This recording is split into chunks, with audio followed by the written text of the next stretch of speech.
दीनानाथ नगर निगम में चपरासी था। वह स्वभाव से गुस्सैल था। दफ्तर में वह सबसे झगड़ा करता रहता था। उसकी इस आदत से सभी दफ्तर वाले परेशान थे, मगर यह सोचकर सहन कर जाते थे कि गरीब है, नौकरी से हटा दिया गया तो उसका परिवार मुश्किल में आ जाएगा। दीनानाथ काम पर भी कई बार शराब पी कर जाता था। उसके इस रवैये से भी लोग परेशान रहते थे। उसके परिवार में पत्नी शांति और 7 साल का बेटा रजनीश थे। शांति अपने नाम के मुताबिक शांत रहती थी। कई बार उसे दीनानाथ गालियाँ देता था, उसके साथ मारपीट करता था, मगर वह सब कुछ सहन कर लेती थी। दीनानाथ का बेटा रजनीश तीसरी जमात में पढ़ता था। वो पढ़ने में होशियार था, मगर अपने इकलौते बेटे के साथ भी पिता का रवैया ठीक नहीं था। उसका गुस्सा जब तक बेटे पर उतरता रहता था। रजनीश, क्या कर रहा है? इधर आ, दीनानाथ चिल्लाया। मैं पढ़ रहा हूँ बापू, रजनीश ने जवाब दिया। तेरा बाप भी कभी पढ़ा है जो तू पढ़ेगा? जल्दी से इधर आ। जी बापू, आया। हाँ बापू, बोलो, क्या काम है? ये ले 20 रुपये, रामू की दुकान से सोडा लेकर। आपका दफ्तर जाने का समय हो रहा है। जाओगे नहीं बापू? तुझसे पूछकर जाओ क्या? इतना कहकर दीनानाथ ने रजनीश के चाटा जड़ दिया। रजनीश रोता हुआ 20 रुपये लेकर सोडा लेने चला गया।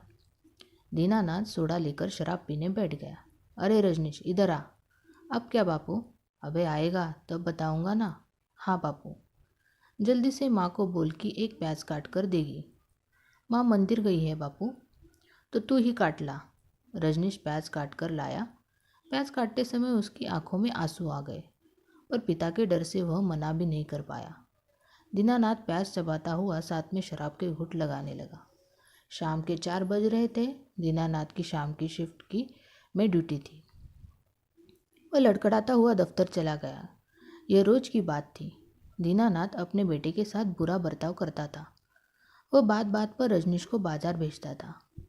डांटना तो आम बात थी। शांति अगर कुछ कहती तो वह उसके साथ भी गाली गलौज करता था। बेटे रजनीश के मन में पिता का खौफ भीतर तक था। कई बार वह रात में नींद में भी चीखता था, बापू मुझे मत मारो। माँ बापू से कहकर अंग्रेजी की कॉपी मंगवा दो ना। एक दिन रजनीश अपनी माँ से बोला। तो खुद क्यों नहीं कहता बेटा? माँ बोली। माँ, मुझे बापू से डर लगता है, कॉपी मांगने पर वो पिटाई करेंगे। रजनीश सहमते हुए बोला, अच्छा बेटा, मैं बात करती हूँ। माँ ने कहा, सुनो, रजनीश के लिए एक अंग्रेजी की कॉपी ले आना। तेरे बाप ने पैसे दिए हैं जो कॉपी लाऊं? अपने लाडले को इधर भेज। रजनीश डरता डरता पिता के पास गया। दीनानाथ ने रजनीश का कान पकड़ा और थप्पड़ लगाते हुए चिल्लाया, क्यों? तेरी माँ कमाती है जो कॉपी लाऊं? पैसे पेड़ पर नहीं उगते। जब तू खुद कमाएगा ना तब पता चलेगा कि कॉपी कैसी आती है। चलिए ले 20 रुपये, रामू की दुकान से सोडा लेकर आ। बापू, आज आप शराब बिना सोडे के पी लो, इन रुपए से मेरी कॉपी आ जाएगी। बाप को नसीहत देता है। तेरी कॉपी नहीं आई तो चल जाएगा, लेकिन मेरी खुराक नहीं आई तो कमाएगा कौन? अगर मैं कमाऊंगा नहीं तो फिर तेरी कॉपी नहीं आएगी। दीनानाथ गंदी हंसी हंसा और बेटे को धक्का देते हुए बोला, अबे मेरा मुंह क्या देखता है, जा सोडा लेकर आ। दीनानाथ की यह रोज की आदत थी।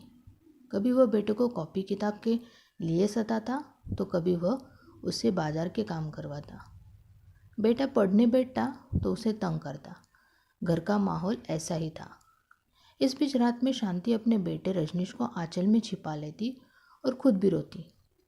दीनानाथ ने बेटे को कभी वह प्यार नहीं दिया जिसका वह हकदार था। बेटा हमेशा डरा डरा सा रहता था। ऐसे माहौल में भी वो पढ़ता और अपनी जमात में हमेशा अव्वल आता। माँ रजनीश से कहती, बेटा तेरे बापू तो ऐसे ही है, तुझे अपने दम पर ही कुछ बनकर दिखाना होगा। माँ कभी कभार पैसे बचा कर रखती और बेटों की ज़रूरत पूरी करती। बाप दीनानाथ के खौफ से बेटे रजनीश के बाल मन पर ऐसा डर बैठा कि वह सहमा सहमा सा ही रहता। समय बीतता गया। अब रजनीश 21 साल का हो गया था। उसने बैंक का इम्तिहान दिया। नतीजा आया तो वो फिर अव्वल रहा। इंटरव्यू के बाद उसे जयपुर में पोस्टिंग मिल गई। उधर दीनानाथ की झगड़ा करने की आदत से नगर निगम दफ्तर से उसे निकाल दिया गया था। घर में खुशी का माहौल था। बेटे ने माँ के पैर छुए और उनसे आशीर्वाद लिया। पिता घर के किसी कोने में बैठा रो रहा था। उसके मन में एक तरफ नौकरी छूटने का दुख था तो दूसरी ओर यह चिंता सताने लगी थी कि बेटा अब उससे बदला लेगा, क्योंकि उसने उसे कोई सुख नहीं दिया था। माँ रजनीश से बोली, बेटा अब हम दोनों जयपुर रहेंगे, तेरे बापू के साथ नहीं रहेंगे। तेरे बापू ने तुझे और मुझे जानवर से ज़्यादा कुछ नहीं समझा। अब तू अपने पैरों पर खड़ा हो गया है। तेरी जिंदगी में तेरे बापू का अब मैं साया भी नहीं पड़ने दूंगी। रजनीश कुछ देर चुप रहा, फिर बोला, नहीं माँ, मैं बापू से बदला नहीं लूँगा। उन्होंने जो मेरे साथ बर्ताव किया वैसा बर्ताव मैं नहीं करूँगा। मैं अपने बेटों को ऐसी तालीम नहीं देना चाहता जो मेरे पिता ने मुझे दी। रजनीश उठा और बापू के पैर छूकर बोला, बापू मैं अफसर बन गया हूँ, मुझे आशीर्वाद दे। आपकी नौकरी छूट गई तो कोई बात नहीं, मैं अब अपने पैरों पर खड़ा हो गया हूँ। चलो आप अब जयपुर मेरे साथ रहो, हम मिलकर रहेंगे। यह सुनकर दीनानाथ की आंखों में आंसू आ गए। वो बोला, बेटा मैंने तुझे बहुत सताया लेकिन तूने मेरा साथ नहीं छोड़ा। मुझे तुझ पर गर्व है। दीनानाथ को अपने किए पर खूब पछतावा हो रहा था। रजनीश ने बापू की आंखों में से आंसू पोंछे तो दीनानाथ ने खुश होकर उसे गले लगाया। दोस्तों, कहानी आपको कैसी लगी कमेंट बॉक्स में ज़रूर बताएं। वीडियो को लाइक शेयर कीजिए और कृपया करके चैनल को सब्सक्राइब कीजिए। धन्यवाद।